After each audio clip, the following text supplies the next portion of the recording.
Hello there, good morning, and welcome to Virgil's Monday Rake. Now, I've just dropped off at Luton Airport, but keep that to yourselves. So, after a good start to the day, I thought I'd make a little video. Um, Apologies for not being on last night's show. I had some family over, and it was just a little bit hectic. That time of year where you start seeing people and that. So, do apologise for not being on the show, but it was a great show. If you haven't already watched it, go and watch it. Nick and Mick, yeah, they did their usual, analysing the Arsenal game and dissecting it where need be. First of all, before I get started, if you like the show, please hit the like button. If you haven't already subscribed, then please do so. Doesn't cost you anything. Very straightforward, very easy, and it helps us in the long run. So why not do it? And you see my beautiful face. So obviously, I haven't really gave my 2 pennies worth on the game. So there's been a lot of analysis. Every YouTube channel would have covered this review of the game by now. So apologies, but I'm going to talk about it from my perspective. And a lot of what you hear, you've probably heard elsewhere, but I'm just going to give my slant on it. So, let's go. So obviously, after the Newcastle game, the Monday prior, I was full of hope. I was full of hope for the Arsenal game. Prior to the Newcastle game, if you saw my video that I did last week, I just couldn't see any result in either of the games, because I felt like the club and the players had lost that fight. I felt like they'd lost that opportunity that West Ham often take when they beat the bigger clubs. So after the Newcastle result, I was going into that Arsenal game full of confidence. I'm not going to lie, not because all of a sudden I thought we were world beaters, but I saw a side to the team that I hadn't seen in all the previous games this season before Newcastle. Obviously, my irrational hatred of Arsenal. I'm always going to these games with a little bit of trepidation. If you don't already know, I've got 30 plus cousins, all on my mum's side, who are all Arsenal fans. So you can only imagine the stick I've had since Saturday. My WhatsApp groups have been pinging non-bloody stop. Anyway, so I went to the Arsenal game with my boy, and we were looking forward to it. It's the first time my son hasn't had a game on a Saturday for ages. We had the whole day to run up to it.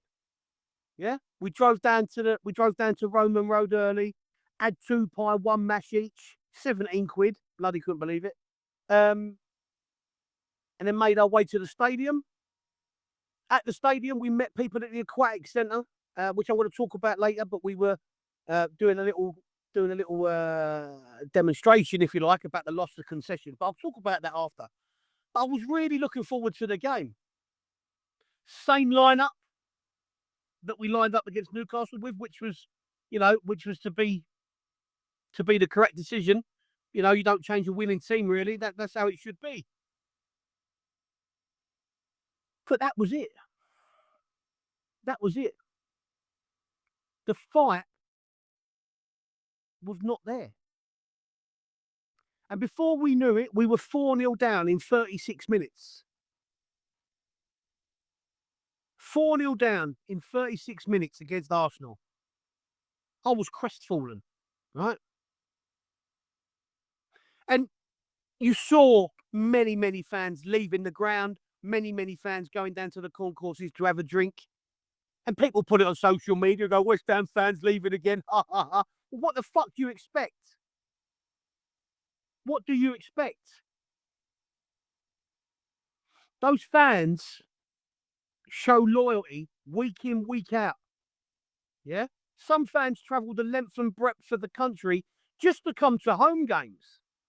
Yeah? There's West Ham fans that live in Bognor Regis, Cornwall. Dodsley lives, in a field somewhere. These people travel miles just for home games. And after 36 minutes, the game's dead. Not just dead, it's absolutely buried deep down. Right? I mean, who's to blame for that? Well, I think ultimately the manager and the coaching staff are to blame, but also the players. Everybody's culpable, right? Because this is a London derby. And we have many London derbies in a season, right?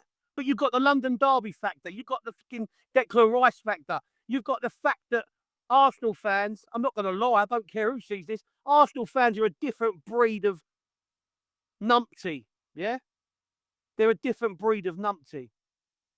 And we're 4-0 down after 36 minutes. We haven't laid a glove on them in a London fucking derby. We've done nothing. Nothing at all. And then all of a sudden we have a 5-minute spell where we're in their faces. We're fucking hitting them hard.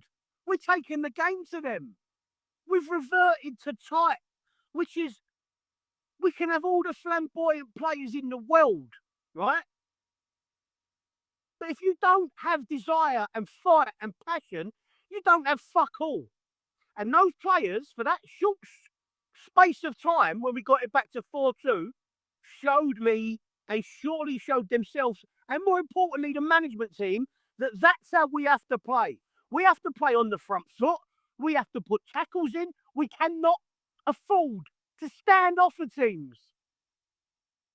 If we stand off teams, we will get picked to pieces. As you've seen this season, we do not have any pace in that team, apart from Somerville and Jared Bowen to some extent. We do not have pace. If we stand off and let teams have the ball, they will pick us off, move us around like chess pieces, and at some point play a nice long diag or a nice long ball, and we're chasing back towards our own goal.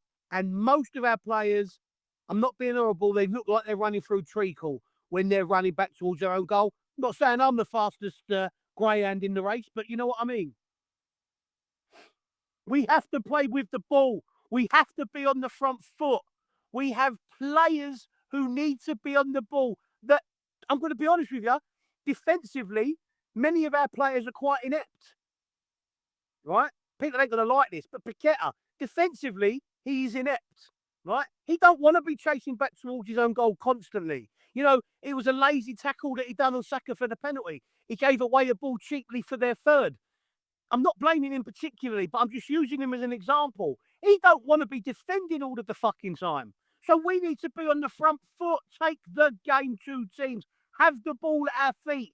As that spell, when we got 2 goals back in quick time, proved, put it fucking up them. Do not sit off of them. Yeah? Don't give them too much or so much respect all of the time. There's a lot to be said for what is the West Ham way. And maybe the West Ham way's gone. Maybe the West Ham way's dead. Who knows? But to me, and everyone's got different interpretations of it, to me, the West Ham way is and always was fight. Put it up them. You know, we know at times we may have not had the best players, the best squads, the best teams. But what you could always, most of the time, guarantee was a bit of fucking fight. That lifts the fans and that lifts the players. And you saw for that spell. You saw for that spell when we got the 2 goals back, the difference that impetus, that effort, that desire makes. Any team, best teams in the world, don't want to be pressed, don't want to be pushed, and don't want to be panicked into making decisions. Right? And as good as Arsenal were, for that spell, they looked second rate. And that's what we should have done from the off. We paid them far too much respect. Far too much respect. What I will say about Arsenal is, yes, they were very good. Odegaard was superb. Saka was good. Rice was good. They had a lot of good performances on the day, right? But you can perform better if you're not touched. You can perform better if you're not put under pressure. You can perform better if you've got space around you. And that's what we did. We played into their hands far too easily. But what I will say about Arsenal is, as good as you were, fuck me, your players' knife whinge constantly in the referee's ear, right? And I don't care what you say, the Fabianski punch, that was not a penalty. Taylor wasn't going to give that penalty until 4, 5, 6 Arsenal players go, oh my God, pointing like he'd been shot or something. And I'm honest. I'm level-headed, as you can see. The free kick that we won, the Emerson superb free kick, that wasn't a free kick. Rice won the ball. So I'm honest enough to admit that. But every Arsenal fan I spoke to won't have it that wasn't a penalty, right? That killed the game. That made it 5-2 late on in the first half, right? I'm not saying we would have won, but our tails were up. And that soft penalty from supposedly one of the UK and one of England's top refs was fucking shocking. And he was shocking throughout for both sides in part. You know, I'm not saying he won the game for them. I'm not saying we would have won the game, etc. But he made a massive difference to that game. But ultimately, it comes down to the coaching staff, the manager, the players to put in the pride, the passion, right? We are far, I don't know what it is, but at home, particularly, you can't do this at home. We're far too easy to open up. We're far too easy to open up because we're too slow, right? Because we're too slow. I think Leicester on Tuesday is going to be fucking tough. If they get the new manager bounce with Ruud van Nistelrooy, because he was only there Saturday in a watching brief, you know, but he's actually their manager on Tuesday. Will they get that new manager bounce? Probably. Will Jamie Vardy fucking come back to haunt us and score again? Probably. I'm back to where I was pre-Newcastle. And yes, you can accuse me of being fickle. All football fans are fickle, right? But honestly and truly, we are in the shit. We're not going to get relegated, but we're in the shit. And this season needs some sort of kickstart. And I truly thought the Newcastle game was a kickstart, but obviously I've been proven wrong, right?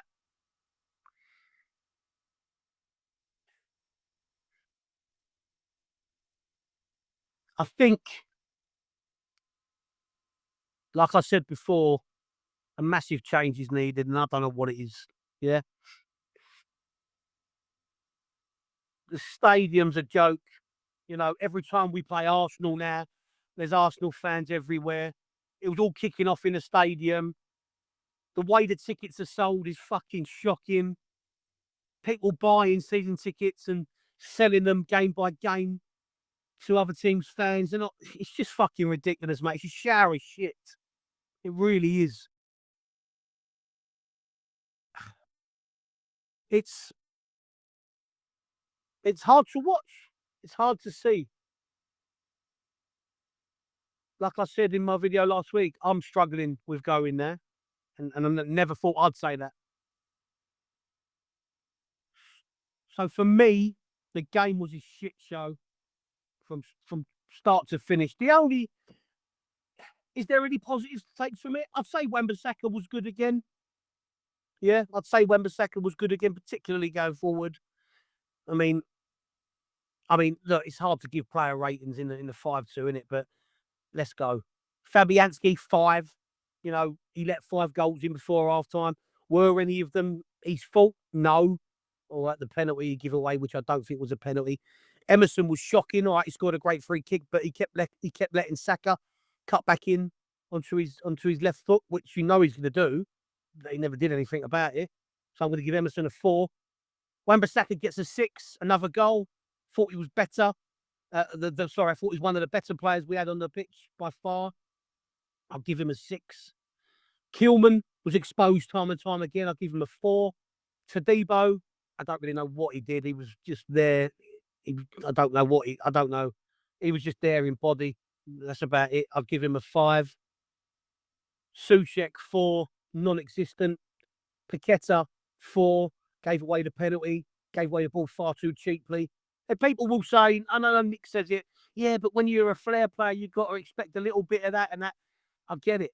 When you're playing a team like Arsenal, you cannot afford to give the ball away cheaply. You cannot afford. You need to change your game a little bit. That's all I'd say to that, right? I love Paqueta, but you need to change the game a little bit. Soler was good. I think Soler was good. Played a great pass through for the Wan-Bissaka goal. I'll give him a 6. Somerville, he hurried and hustled. He worked hard backwards and forwards. I'll give him a 5. Bowen, 5. Antonio, feeding off scraps, pressing on his own, 5. Not going to bother scoring the others. So there you go. absolute waste of time on Saturday. The only guarantee that we get after that result is that the Leicester games must win, isn't it? I think the Leicester games are must win for the manager, particularly, not for the club in terms of the season of relegation. We're not going to get relegated. We're not going to get Europe unless things drastically change and performances pick up, but I can't see it. Inconsistency is a problem. You need to be consistent. We know that. That's football. So I'm not going into tomorrow's game with much hope. But I hope for you travelling fans, obviously, you get a result, but I just can't see it. I really can't. Anyway, so secondly to that, before the game, I met a group of people who represent Hammers United.